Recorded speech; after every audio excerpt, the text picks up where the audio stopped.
Many students have heard about scales before. Many students have heard about arpeggios, but do you really know how to practice them effectively? Well, today, guess what? That's what we're going to talk about, how to practice all your scales, fit it in your routine so you get the most out of them. So let's get on to our first topic. Okay, the first thing you want to do with scales is you want to first start by learning your scales in order of the circle of fifths. First of all, you want to learn your scales to get the most out of this. And what I'm gonna actually explain it here on the piano. I can explain it a little bit better. You can read the slide there. But you want to start out with the key with 0 sharp, 0 flats, which is C major. Right? And then the next scale you want to learn is 5 notes up. 1, 2, 3, 4, 5, which is G. G has 1 sharp. Then the next scale you want to learn is 5 up from there. That's why they call it the circle of fifths. And the goal is that you want to work your way up from 0 sharp, 0 flats to all sharps, which happens to be 7 with C sharp, like that. So you want to work your way up from 0 to all sharps in order, so you're not going from a really easy key to a super difficult key, right off the bat. It makes it more manageable. The bee's flying around again. All right, so let's take a look here. Then, coming back to our slide here, you want to start with 1 octaves. And you want to do that probably for quite a few months, or a few weeks at least. And then you want to work your way up to 2 octaves, and then 4. So let me show you on the piano. First, you're just going to go up. You might even want to learn them hands separate first, but try to go up 1 octave hands together. I thought I saw a B over there. 1 octave hands together, and then you want to go up 2 octaves hands together.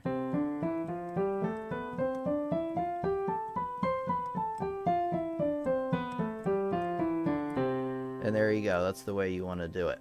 And then you want to do it 4 octaves hands together. I don't know if I did 4. Hold on.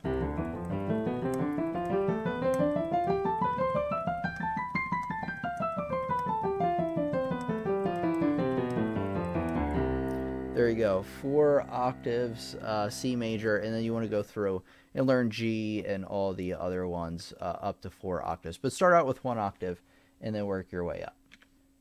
Okay, the second tip I have for you is once you have your scales learned, you want to practice them chromatically up from one another. So basically what that means for you is that once you have them all memorized, basically, the layout of the scale and the fingering, you want to practice them like this. You want to start with C major. Oops, let me do 2 octaves.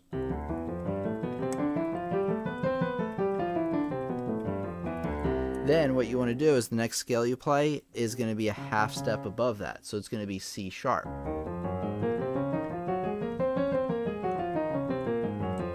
And then the next scale you're going to play is a half step above that. That's D.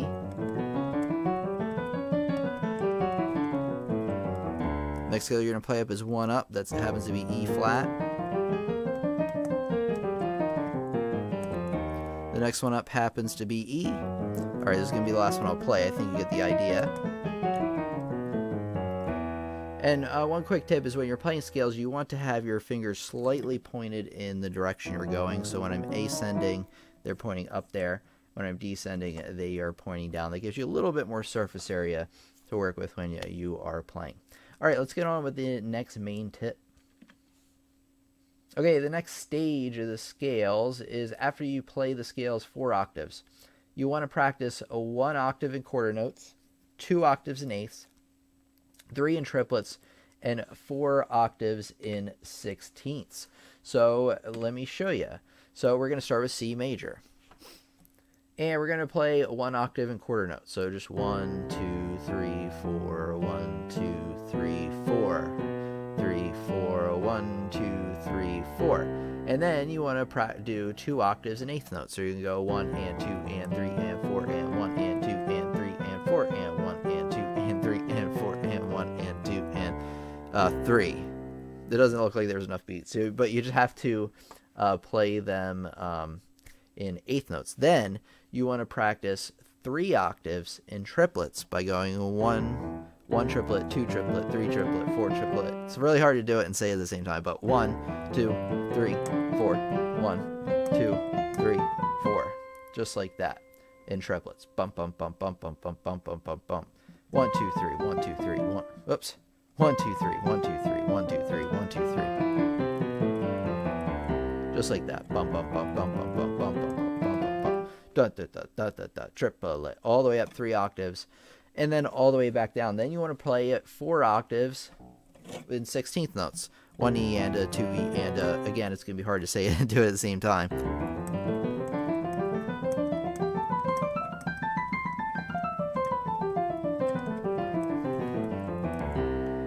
Just like that.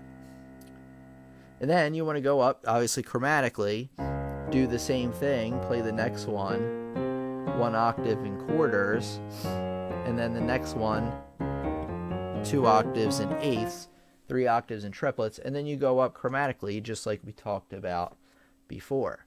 All right, let's get on to the next topic.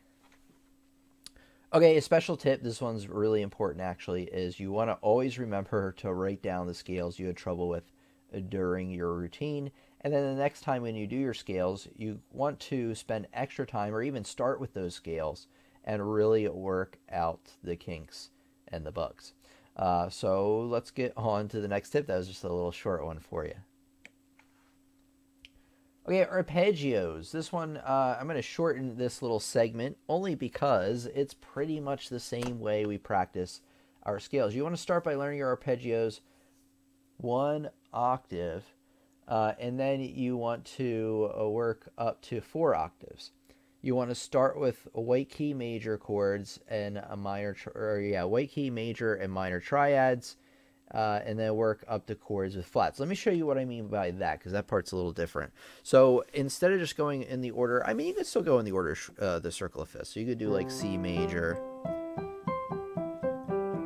then go up 5 notes to G major. I mean, that's fine. That works out fine. You can do it the exact same way you do the scales. But what I recommend you do is do the white key chords first, because they are the easiest. That's C major, F major, G major. They're the easiest arpeggios to learn first. Or you can go in the order of your circle of fifths. But you want to and then work your way up to the more complex ones with flats. We're not going to get into the exact fingering for all these in this lesson, but you do want to pay attention to the fingering as well. Okay, now I'm going to sum up the entire process for you in one single slide. Let's take a look. Okay, time to sum up the entire practice routine. First, you want to practice all major scales 4 octaves. Move up the next scale by chromatic motion up to the next scale. So remember, that's like doing C major first, then C sharp major, then D sharp major, then E major. So you're going up chromatically each time like we talked about. Then you want to go through and you want to do the minor scales, the exact same process. I would learn the major scales first, learn them, and then do this process with it, and then learn the minor scales and do this practice routine. Then you want to practice a 1 octave quarters like you talked about, 2 octave eighths, 3 octaves in triplets, 4 octaves in 16th notes, just like that, but only in 4 octaves.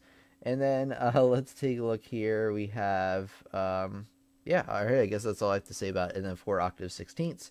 And you wanted to do, obviously, do this every day and write down any mistakes you have in arpeggios work the exact same way. Consistency is key in success with pretty much anything with music. So you want to get better playing your arpeggios and chords, or pretty much anything on the piano. What do you want to do? You want to practice it more often, and you want to practice it every single day.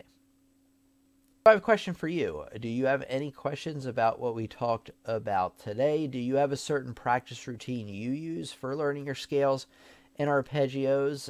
What tips do you have for all of us learning your tips and arpeggios? So let us know in the comments. I would love to hear from you, whether you're out here live with us tonight or you're watching the recording. Leave it in the comments. So I'll give you a minute to answer those questions, if possible, if you have any. Okay, our live stream attendee Rich asks, not Rich, I'm so used to saying Rich, Chris asks how to play arpeggios faster so I can play the third movement. I believe you're talking about Moonlight Sonata, if I remember correctly from our previous stream. All right, let's take a look here. I'll give you some tips on how to play your arpeggios and your scales faster. What I really recommend you do is tip number one, get a metronome. You can find them online. You can just type in online metronome. You probably have one. If you have an iPhone, you can obviously get an app for that, or an Android. Excuse me, all kinds of problems today. But you can obviously get some kind of app that you can use for a metronome. And then what you want to do is you want to slowly practice your scale along with the metronome. Obviously for each click, you're going to be pressing a note. Click, do, do, do, click, do, do, do, because I don't have a metronome right in front of me. Click, do, do, do, click, do, do, do. Just like that. And your only goal is to play along with the beat. Maybe start at a really slow tempo, like 80 beats per minute, or 80 beats per minute, or maybe 60 beats per minute. Then start gradually increasing the tempo. So once you feel like you can do it at 80 really easily, then you want to bump it up to 90. So then if you can practice it a few times, get it at 90, and then bump it up to 100. See if you can do it at 100. And then you might have to practice it a few days at 100 before you get it. And then you bump it up to 110. And then you bump it up to 120. So you use the metronome to play along, obviously, evenly with the tempo it gives you. But then, over time, you want to slowly, gradually increase your tempo again and again and again. You can even use this with the passages in the piece that you're talking about, where you basically put on the metronome and you just play one note per click, or 1/4 note per click, and you just try to play along the best you can. And then once you can do it at that slower speed, then bump the metronome up 10 points. See if you can do it at that speed. So you can even apply this to the real music you play along with your scales and your arpeggios. Okay, Antonio asks, can you do C major going up the octave slowly so I can see how you do it? Yeah, absolutely. So let me show you how C major works with both hands. So I'm going to go very slow.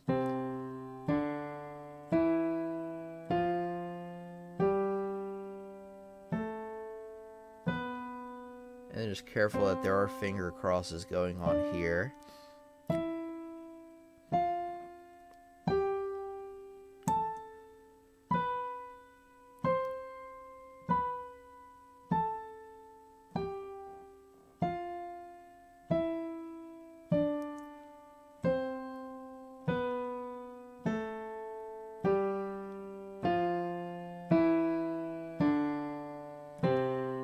There we go. That's how you do it. Now, in terms of teaching the whole finger crossings and everything, that will be a lesson all in and of itself. I'll try to remember to link you to, I don't have one in the description yet, but I'll try to link you to a playlist in the description to help you learn your scales, where we'll specifically talk about C major. In fact, if you type in C major scale lessons on the web, you'll find a lesson I did a couple of years ago just on the C major scale. Richard asks, I didn't start learning arpeggios yet. I did major and minor scales. Is it a good idea to learn and play chords and scales and cadences before diving into arpeggios? I would learn your chords first before doing your arpeggios, because all an arpeggio is playing a chord, just notes separately. So if I know the C major chord, I can play that arpeggio a lot easier because I know what 3 notes make up that chord. Same thing with like B flat major. I know that's made up of B flat and D and F. Alright, let's check out the next one. Okay, Real Winslet fan asks, also can't do octaves yet. My brain rebels. And then on the next line it says tips. So yeah, I can give you some tips doing it 2 octaves. Let's take a look here. So if you're doing an arpeggio 1 octave, it's pretty easy. But what I would do is when you're doing it 2 octaves, I would change your fingering. I would do 1, 2, 3 rather than 1, 3, 5. And that's because to hit the next octave, you're going to have to pivot between this G and the C. It's kind of like when you play the scale and you have to do a little pivot on that E right there. It's just a little bit more spread out. So I'd use that fingering, 1, 2, 3, 1, 2, 3, 5. Do it hands separate first when you're first doing it 2 octaves. But what I would do is you would go up to the first 3 notes, stop, and then just get the main thing a lot of students struggle with is this cross right here. Getting that right. So really work just getting up to there, because hitting the rest of the notes is actually pretty easy. So just see if you can play the first 4 notes of the arpeggio, which is C, E, G, C. See if you can hit that reliably. When you first do it, you're going to misfire a lot. So it takes some time to be able to get that accuracy going on. Same thing with the left hand. It's a little bit easier going up with the left hand, because you really have enough hand span to do it anyway. You don't have to cross quite yet. You do have to cross at the top of the chord, so maybe with the left hand I would get it up to that E there, which is the middle note of the chord, and see if you can get that part. So you want to practice up to the difficult part of doing a 2 octaves. See if you can get that pivot down, and then the rest of it becomes quite a bit easier. You want to do it hands separate. You want to do it very, very slow. And then once you get it, you want to do it hands together.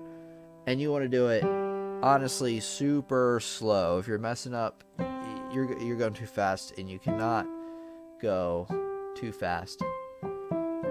In my opinion, as you can see, I misfired a note there. I was going too fast.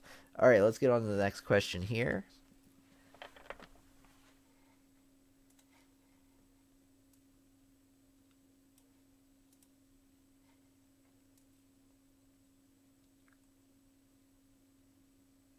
Okay, Chris says, also, can you do a video on figuring on all arpeggios and multi-octaves? I believe that's coming up. Oh, no, that's 7th chord. So, yeah, I can do that.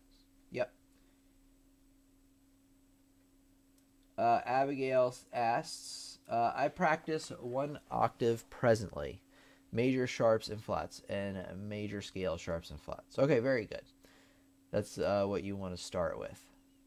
Should we not use our pinky? Yes. So when you are doing, so this question is in here with Planet Gas. Should we not use our pinky? When you are doing 2 octave arpeggios, you don't want to use your pinky, because if you do 1, 3, 5 here, there's no way to pivot up to the 2nd octave. It actually makes it harder to do. I can still do it, but there's a gap there. Hear it? I made it a little bit more dramatic that time. But if I do it my way with 1, 2, 3, 1, that fingering, I can really connect that gap so it doesn't sound so choppy. And it's really hard not to hit that last note really hard if you're doing that fingering. So yeah, for this case, you're not using your pinky. You're very welcome, Chris. Abigail says, flats going fourths, sharps going fifths. Very true. So what Abigail's saying is that if you're going in your order of sharps, your circle of fifths, and you're learning your scales, so you start with C major, you go up 5 notes, you do the scale 5 notes up, keep going 5. And then when you're ready to do the flat scales, so there's sharp scales all the way up to 7 sharps, then there are flat scales all the way up to 7 flats, you start with C major again. But this time, each time you're only going up 4 notes for each one. Now you have to be careful that all of them are flat except for F. C, the one with 0, and F, the one with 1, are the only ones that don't have flats. The rest, when you go up 4 notes, you have to make sure that each time it's a flat. And you have to know, obviously, the key signature of each one.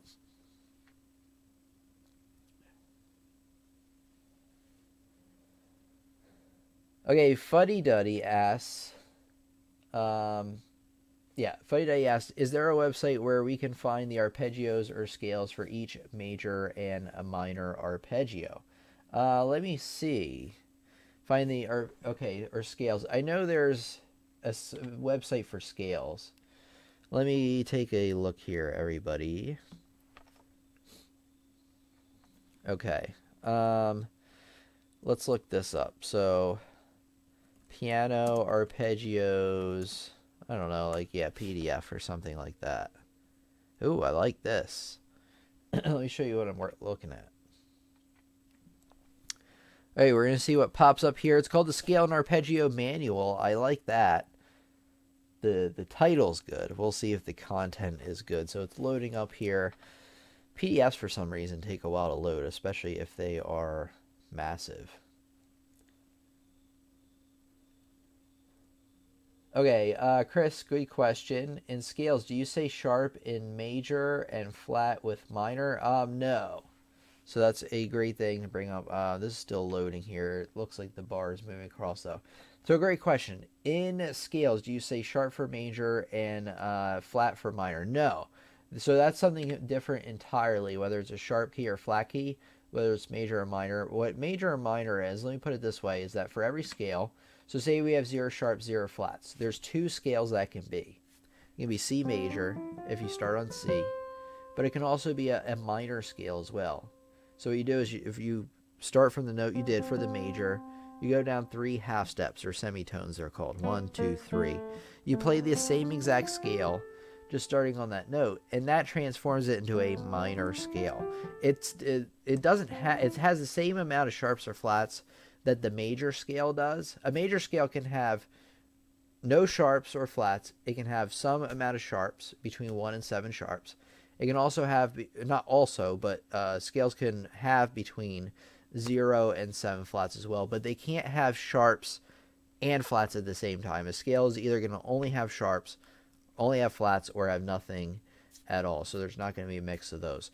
But the sharps or flats don't tell you whether it's major or minor. They will tell you what major key it is, and then you can find out what minor key it is. But it doesn't mean major or minor. Okay. See what this brought up for us, everybody. Okay, the Comprehensive Scale and Arpeggio Manual. I like this so far. So we have, it looks like we have C major scale and what they call similar motion, even though it should be called parallel motion. I don't know why they call it similar. That's not really similar motion, but anyway. Then they have, it looks like they have a bunch of different versions. You have, parallel motion. You have contrary motion. Let me show you what contrary motion is, where you're going out from each other. Scale in thirds, where you start the scale a third away from each other. So you don't have to worry about all those, but you can go here and find all the scales to practice. And imagine there's arpeggios as well. Let me scroll.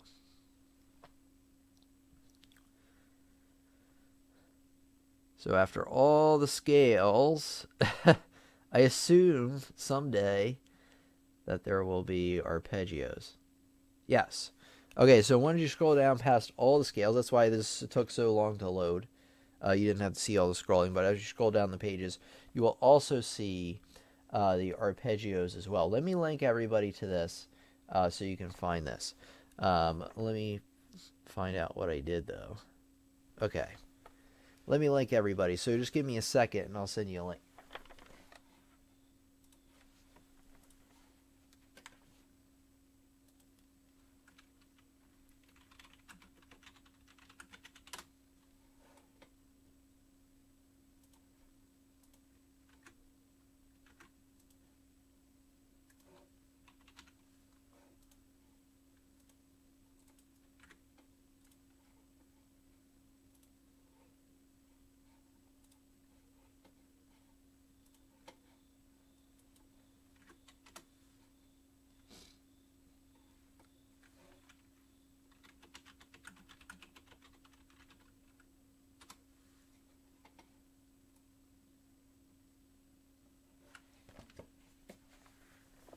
Okay, everybody, so I linked you to the scales and arpeggio sheet that I found.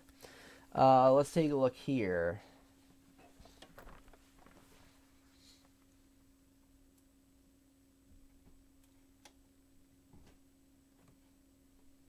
Okay, Real Winslet fan asks, what about Melodic Minor? So let me explain this real quick. So I just mentioned for every key signature, there's a major and minor equivalent. I use C major and A minor as an example. When you start that minor key and just play it exactly like the major scale, just starting on that different note, that's what we call natural minor. There's no alterations to the scale at all. Harmonic minor, however, what you do, the next to last note, you replace it with a sharp or a note above that note. So in this case, I'm replacing G with G sharp, and that makes it harmonic minor. It adds what's called a leading tone, which is a half step away from where you started. So melodic minor, or no, natural minor. Oh, you asked about melodic minor. I answered this a while ago. Trying to remember the lesson it's in, though. But anyway, melodic minor. Melodic minor is... Yeah, no. Let me get you the lesson to this, because I made a lesson of this like pretty recently. So let me look it up for everybody real quick. Sorry about this.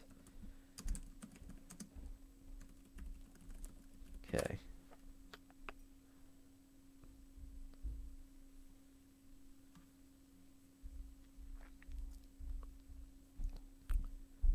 Huh.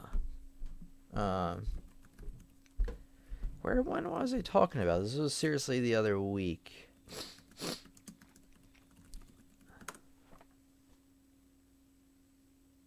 Well, I don't know. I'll explain it now then.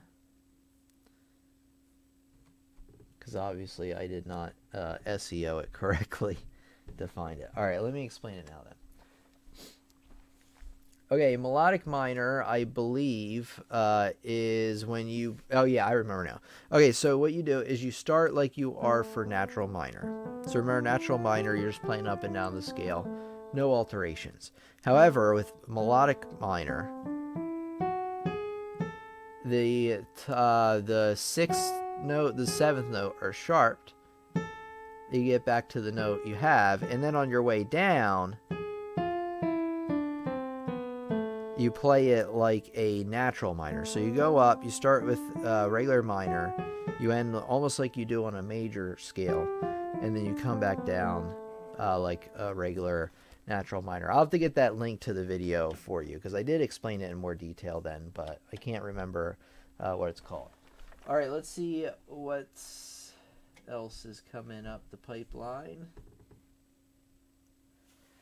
Can I explain Triad Vocabulary? Let me find something for you, because I'm actually running out of voice steam here a bit. Let's see, okay.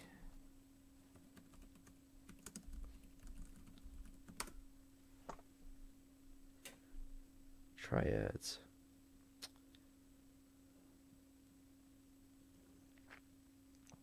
Well, I have a playlist of lessons where I do explain major, minor, augmented, and diminished chords, but I don't explain their spelling. So I'll have to make a lesson on that. Yeah, so just give me a chance to make that lesson. Because, like I said, right now I'm just kind of running out of steam in terms of my voice. I think it's the allergies a bit.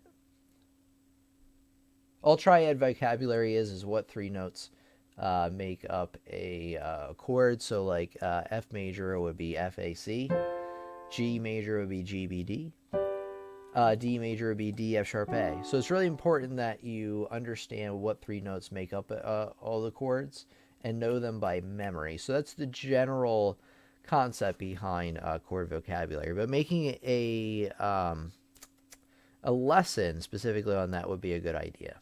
So I'll make one of those.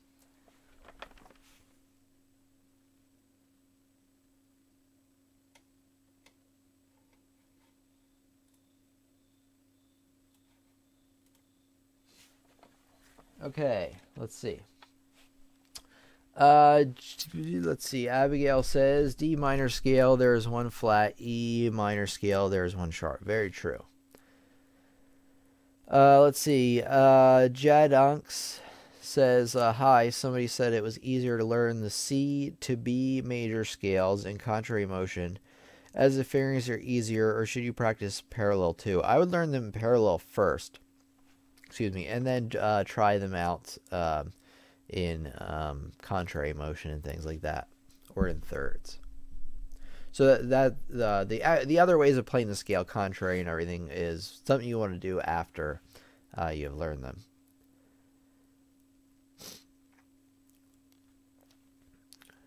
All right, any other questions about what we talked about?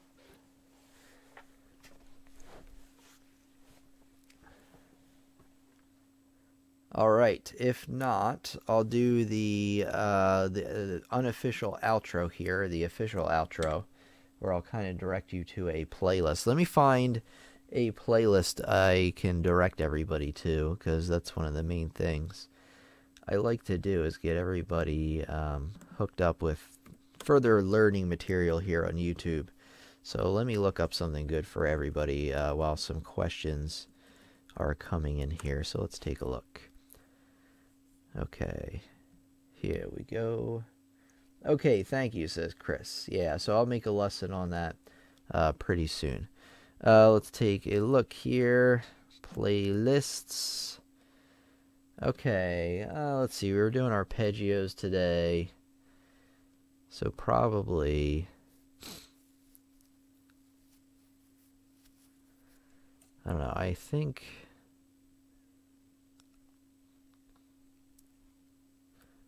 all right, so if you don't know what I'm doing right now, actually let me show you. I'm looking up a playlist to kind of direct everybody towards, so I'm kind of selecting one that goes well with this lesson. I'm looking for one in particular. Oh, here we go. Okay, all playlists.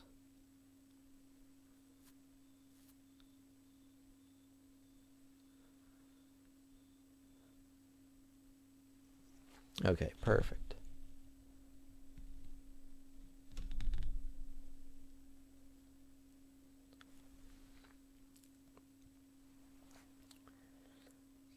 Okay, if you go to the Lessons on the Web YouTube page and you click on playlists up here, it takes you to this page. If you take a look around at all playlists, there's one in particular that I want you to take a look at. Okay, so there's one playlist I want you to take a look at in particular for today, and that is how to improve your ability to play with both hands together. I'm going to put some links that pop up for you to click on to get there, as well as some links in the description. And that's just a great way to continue learning after today's lesson, get some more skills. Since we were talking a lot about playing two-handed today with the arpeggios and scales, I figured, why not direct you to the two-handed piano playlist. So please check that out. It will really help you learn a lot more about this kind of stuff. So thanks everybody so much. You know who it is, Tim from Lessons on the Web. Have a great day, and I'll see you in the next lesson. Thank you so much.